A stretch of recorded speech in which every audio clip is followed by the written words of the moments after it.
Let me give you a classic example of this process for creating inspired action. In the early 80s, this was a business case that I learned at Harvard Business School. SAS Airlines, Swedish Airlines, was in receivership. And Yarn Carlson was a leader that came on. He was a turnaround artist, an amazing leader. When he walked in, he asked the leadership team, "What's your vision?" And they said, "To be the best airline in the world." And he thought to himself, that's kind of like trying to cure world hunger. How do you operationalize that? So then he said, "When are you at your organizational best? When do you do your best work?" And they thought for a moment and said, "Well, when we're serving the frequent business traveler. Short flights, we get to know the people, they get to know us, we build a relationship over time."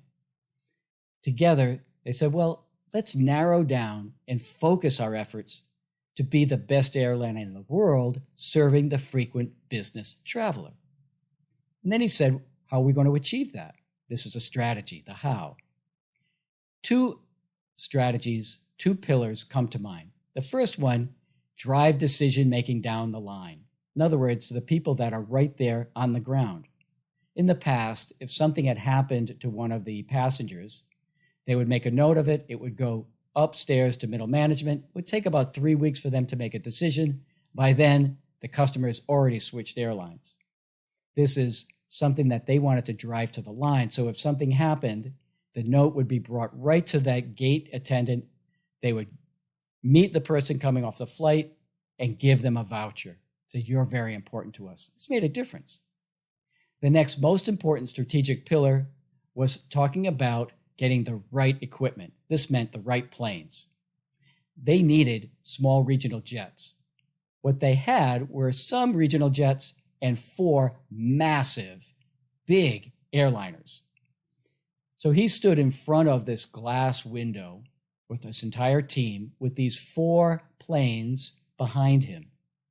He looked at them and said, wow, these are beautiful planes, aren't they? They all were in love with them. This was the pride of the fleet. And he said, so let me ask you a question. What's our vision to be the best airline in the world serving the frequent business traveler? What's the strategy? To use short, more efficient planes, smaller ones. I said, how much money is tied up into these 4 planes? It was in the billions of dollars. It didn't take him having to tell them to sell them. They got it themselves. This is the power of clear vision and strategy to create inspired action. So if you struggle bringing your vision and strategy to life, try using a narrative structure like the one we just reviewed. Create a plan that puts it as a top priority in your list of actions as a leader. Now, many of you might be thinking, I don't have the time to do this. I don't have any stories. As leaders in your organization, it's up to you to take the lead on communicating the organizational journey. It starts with embodying your values and behaviors. And there's no better way to communicate and demonstrate this than through storytelling. Remember, leadership is not a position. It's a mindset that we adopt and an action that we take.